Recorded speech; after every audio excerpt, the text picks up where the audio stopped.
पंजाब के डीआईजी हरचरण सिंह बुल्लर के घर पे जब छापा पड़ा, सीबीआई भी दंग रह गई कि इतना पैसा निकला है, इतनी चीजें निकली है वहां पर। आपको बताऊं 7.5 करोड़ तो कैश निकला, मशीनें गिनते गिनते गर्म हो गई। 2.5 किलो सोना निकला, 50 से ज्यादा प्रॉपर्टीज के ना दस्तावेज निकले, और इतनी महंगी घड़ियां, 20 से 25 महंगी घड़ियां निकली। और इतने सारा पैसा निकलने के बाद भी ना वो कर रहे हैं कि ये एक साजिश है, एफआईआर झूठी है। ये एफआईआर की थी एक स्क्रैप व्यापारी था जिसको 8 लाख की रिश्वत मांगी गई थी। और वो रिश्वत को पता है क्या कहते हैं भुल्लर साहब? वो कहते हैं सेवा पानी की, सेवा पानी दीजिए। देखो यार, सोसाइटी है ना, ये भ्रष्टाचार के मामले हो गए, रेप के मामले हो गए, इसमें इतनी इनसेंसिटिव हो चुकी है ना, जिसकी कोई सीमा ही नहीं है यार।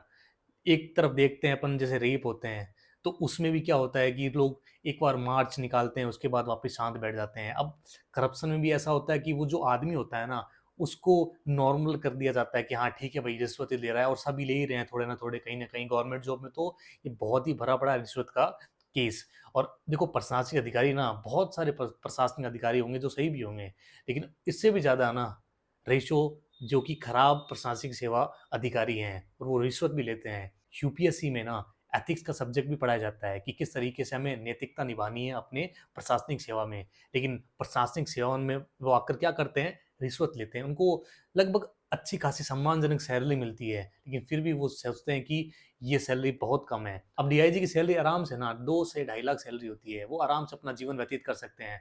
और वो पकड़े गए थे 58 साल की एज में। 58 साल की एज में यानी कुछ साल ही रिटायरमेंट को बचे थे। अब रिटायरमेंट के बाद सोचो, आप मान लो पकड़े नहीं जाते, तो रिटायरमेंट के बाद अपनी ऐशो आराम की जिंदगी जीते, फार्म हाउस में जीते, बढ़िया प्रॉपर्टी उनके पास होती, और इतने सारे मकान होते, वो खुद को ही नहीं पता होगा कि इतने मकान मेरे पास है। 2 से 2.5 लाख कमाने वाला व्यक्ति इतने करोड़ रुपए कहाँ से आए, इतनी महंगी घड़ियां कहाँ से आई? सीधी बात है, काला धन इतना इकट्ठा कर रखा है ना, वो खुद को ही नहीं पता कि पैसा कहाँ कहाँ मैंने रखा है। तो यार, हाथ का हुनर, बिजनेस, ये ऐसी चीजें होती हैं जिसमें एक स्ट्रेट फॉरवर्ड अपने पास एक मेहनत की एक जर्नी होती है, और उसमें हम पैसा इतना कमा सकते हैं ना कि वाइट मनी होती है। अब देखो, प्रशासनिक सेवा में आकर ऐसी हरकतें करना तो देश को ना नीचा ही दिखाता है। और वैसे भी दुनिया में भ्रष्टाचार के मामले में जो भारत का इंडेक्स है, वो काफी गिरा हुआ है।